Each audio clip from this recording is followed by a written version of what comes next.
Hello and welcome to Plant CEO. Today we're joined with Chris Conklin, the CEO and co-founder of Perfect World Ice Cream. Hi Chris, welcome. Hi, how are you? Yep, great to have you here. Thanks very much. So can you tell me, how did you come up with the idea of creating some ice cream that is low in calories, very high in vitamins and also no sugar?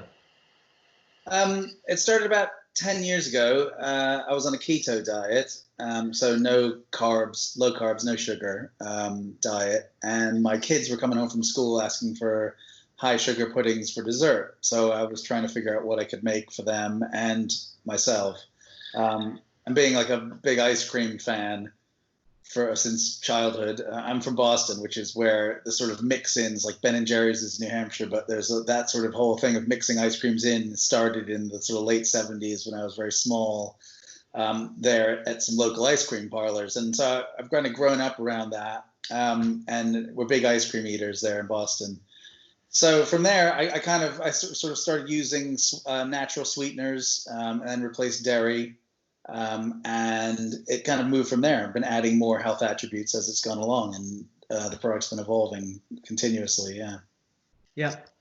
So you're using natural sweeteners, you mentioned. Yeah.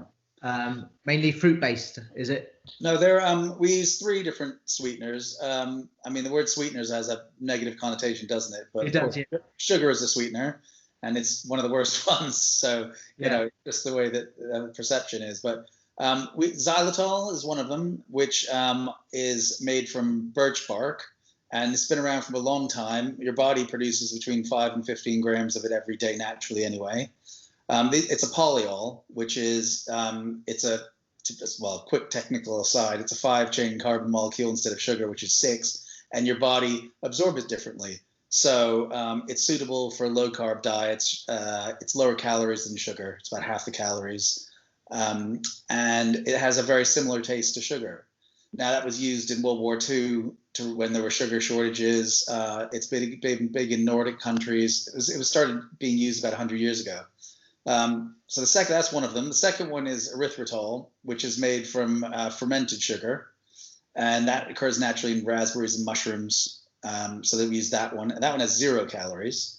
And the other one is stevia, which has been around for, some say, 1,000 years. It's from a leaf, extracted from a leaf, and that's been used in South America thousands of years. And that has no calories, and it's 500 times more powerful than sugar. So you use a very small amount.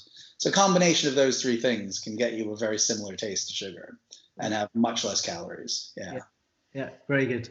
And the ice cream, does it taste nice? You've got a range of flavors. I hope so. How do you make it creamy? Yeah, I mean, it took a long time because originally starting with it, when I was starting with my kids, it was just coconut milk. And I think that's a very sort of basic way to make a vegan ice cream, is using coconut milk. But then again, of course, coconut milk, taste of coconut, and it has a lot of fat in it. And some people like coconut milk, but a lot of people don't. And it's a very specific thing. It's a flavor in itself. And I think the key here, I was trying to get something where it wasn't a flavor. It was a neutral base where you can make other flavors on top of it. It doesn't make you think that's coconut. So it has a bit of coconut milk, but not enough that you would taste it. And it's not the key amount. It's sort of an equal balancing of a number of things. I mean, the base is, it's basically nuts, cashews and almonds, and coconut milk blended together in a specific way to give you a sort of neutral base, but it gives you that texture with more unsaturated fats and saturated fats, which in itself has its own health benefits, helping maintain normal cholesterol levels and things like that. So so it's a nut base that is designed to sort of have the same texture and feel and taste as a creamy base. Yeah. Awesome. And where are your products stocked at the moment, and in which countries? We're in the UK and Ocado. We're in the Netherlands. We just had an expansion in jumbo supermarkets. We've been there for a couple of years now, and they've just more than doubled our stores, which is great. They have 3 flavors there. And then we signed a sales and distribution agreement for Nordic countries a couple of weeks ago. So looking forward to that, making some specific products for there. And we have some salespeople in other territories, sort of, I'll keep that quiet, more quiet, but looking at what we can do there. I think it's really important to get the international thing moving, and for us, like the Netherlands has been fantastic, really. The reaction's been great, and yeah, very exciting. Yeah. Do they have different tastes than the UK market, for example? Uh, Or do you regionalize your product range? well, we are looking at other flavors for Nordics and for and yeah, Netherlands as well. Netherlands and Nordic countries have some other tastes. I won't go into the specific flavors, but there are some things that I don't think you'd see here on a shelf, which over there can be very popular. So I'm specifically looking at that, and I think going anywhere to any countries. I mean, we've experimented with things like black sesame flavors and things like that also in the past, which I love. It's a good one actually, black sesame. Okay. But it hasn't, it's not. It's probably not mainstream enough for the UK market, and it depends. But yeah, we have a lot of things we're always making new flavors and working on new products. Yeah. So you have quite a large following on Facebook. Can you tell me how you got so many likes to your page? Sure. I mean, I think you can find a lot of pages that will have a lot of likes that maybe won't help the brand so much. I mean, there's sort of fake liking accounts, aren't there? Like we wonder how many are real, but ours are real. And the way that worked was at the beginning, the concept of this is like it's the hook that you got to get people. Do people want this product? So our question is, what if ice cream was good for you? That question is a question I think if you ask somebody, everybody can come up with their own idea of what they do. I'll have it for breakfast every day. That's all I'm going to eat. If it's good for me, I can just have that. So that was just a question, and it started off with a Facebook liking campaign, which just shows a little box ad, and you can just like it. But we target it very specifically because of all of these free from attributes that we have, and because of the lack of sugar, it's suitable for diabetics and all kinds of different groups. If you target the groups and ask that question, then the response was just phenomenal. I mean, it really was amazing. It went up very quickly. And also there's other things to think about, like who are your main customers, not just who's going to like your product, but who are you trying to get? So it's for us, like ice cream buyers, we found that women aged 25 to 54 who have children who are sort of age 7 to 12 with them in the store when they're shopping is the highest volume consumer of ice cream. Oh, wow. So that kind of aligns also, so you have that, and then and sort of 93% of people buy ice cream regularly anyway. So you have that, you have all these things you can narrow it down to and target very specifically. And that is our group of followers. They are this age group, mostly female, and they're concerned about their health, and as I think we all are these days. Yeah, and I guess right now with the pandemic, it's also good to boost your immunity with the range of vitamins. Can you talk about the range of vitamins that you add to your products and why? 12 vitamins and minerals that if you eat a tub, it has around 100% of those vitamins. I mean, there's various reasons for selecting them. I'm not going to go into great detail about it, but some of them, like B12, yes. As an example, you can't really get that from a plant-based diet. So you need to have supplements. And also when you have high in certain vitamins, they come attached with legal health claims, which are written in EU food legislation. So if you have in 100 grams of a product more than 30% of your daily amount, then you can add an associated health claim onto it. So they recognize that will deliver this health benefit, which is a legally acceptable claim. So for example, B12, which is something we say, which we find captures people's imagination, is it's high in B12, and it's high in 12 vitamins and minerals, including B12, which helps reduce the health claim, which helps reduce tiredness and fatigue. Now, we all walk around feeling tired anyway. I mean, whether you're a vegan or not, and B12 is also people over 50 are deficient in it as well, because your body doesn't break it down even if you eat meat. So tiredness is a common complaint that people have, and that's a great one. It's good for people to get these things they wouldn't normally think of. I mean, of course people can take supplements, but a lot of people think about doing it and don't. And doing something regularly, getting into a pattern. So I would say get into a pattern of eating our ice cream. Vitamins, and vitamin D as well, which we don't get out enough, particularly now, right? Yeah. So these things are important, and We haven't seen anyone else in the world doing that. And I think another important part of this is that, people go, oh, other ice cream companies can add these vitamins too, but what is healthy? This is really important because I started off with the sugar thing. That was it. Like, get rid of sugar because there's so much sugar. Like, a tub of a vegan ice cream, premium brand that you find, has like 100 grams of sugar in a tub. That's 25 teaspoons. That is a lot of sugar. I mean, sit down and eat 25 teaspoons of sugar. Yeah. See how you feel.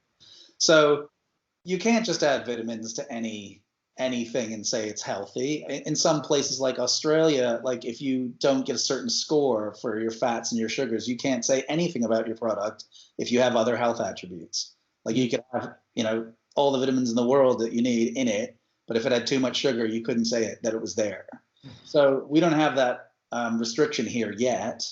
I think that restriction should be in place because, like, high sugared foods like cereals shouldn't be fortifying with vitamins to tempt people into thinking they're doing something good for them. Yeah, it's a crazy balance. It's a balance. So it started up. We didn't start with the vitamins. That was only added 2 years ago. We started with good fats instead of bad fats. Unsaturated fats instead of saturated fats, non-animal fats, and we started with no sugar. And then from there, it's like, well, what else can we do? And that's kind of driving us forward. There are a lot of possibilities, and we work in a lot of different things, but that's the kind of direction we've been moving. And it's come to this vitamin, and high in fiber too. They're also high in fiber. Yeah. So that's another thing which people have shown in a lot of research we've done. People are really into that. Like, fiber is an important thing for everyone, and don't get enough of it usually. Yep. Yeah.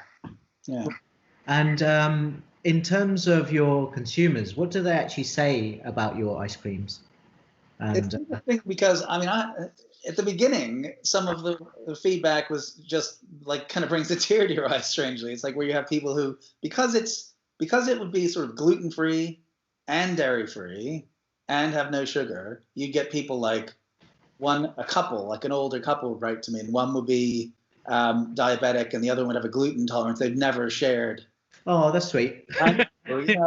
Seriously, it sounds like, oh, it's a bit of a tear-jerking story, but seriously, it's really quite moving when you get these kind of things. And also with, like, little kids who can't eat ice cream, get their parents right. So that's just amazing. Like, that really just think, because it's sort of not the reason we did. I mean, it is the reason, but you don't think of that when you're doing it. It's just great to get that kind of feedback. Yeah. So that's really positive.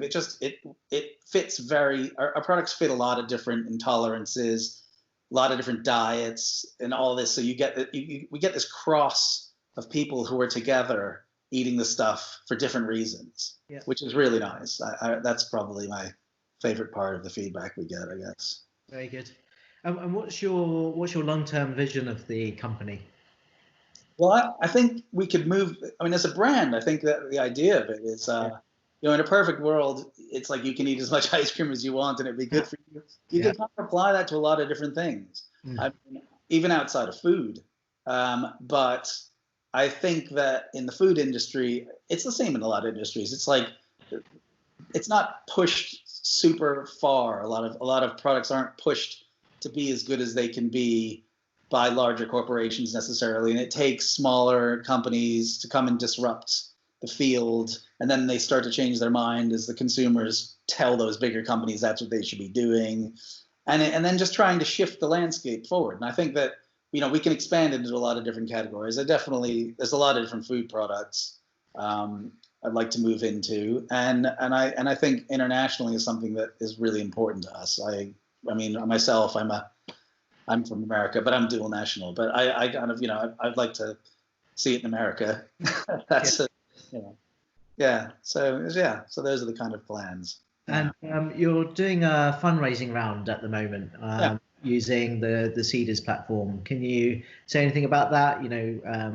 It's not a huge round. It's something where we with the expansion into the Netherlands and this move into getting these new products, we're also working on some alterations to our current range, as well as adding another range and branding and more and promotion, PR promotion throughout the year to really get it kick off, like moving into the Nordics and places like that. So that's what it's for. And crowdfunding is great. Again, you get feedback directly from people. You can have a real conversation with people, and and there's a lot of enthusiasm, really, from smaller investors, which I really like that. And it's a great crowd to have on your side, to spread the word and get the message out there. So there are a lot of great reasons to do it that way. Great. I'll share the link in the description notes for you. Yeah. Finally, thinking about your experience and with this company, what advice would you give to new entrepreneurs who are looking to get into this space? It doesn't have to be your space in terms of. Don't go into my space. In general, yeah. Yeah, I think that it's the thing I found. I remember hearing on the radio when I was starting this. Someone on the radio, I can't remember what it was for. It was about 10 years ago. He's saying, "If I knew what I knew now, I knew then what I knew now, I never would have done this." Yeah. I wouldn't say that at all, but I would say that it is definitely a much more difficult but way more interesting journey than you'd ever imagine. It's quite strange. The things you learn, it's a constant learning experience. You need to adapt all the time. And it's just that, even if something seems like it's a disaster there, you'll get around it. That's the whole thing, isn't it? It's just trying to keep moving forward, and all of those things that come at you just can make you stronger. It sounds a bit of a cliche. I mean, it is a bit of a cliche, but it is true in this circumstance. I think with actually specifically, things that are really important are the manufacturing side is really important at the beginning. I mean, we had some issues with that in the first year, a few years ago.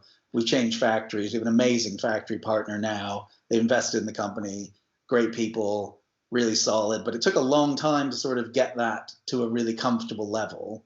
So that can be a bit of a problem for smaller brands, I think, at the beginning, is just the manufacturing and make sure that you've got that stuff together.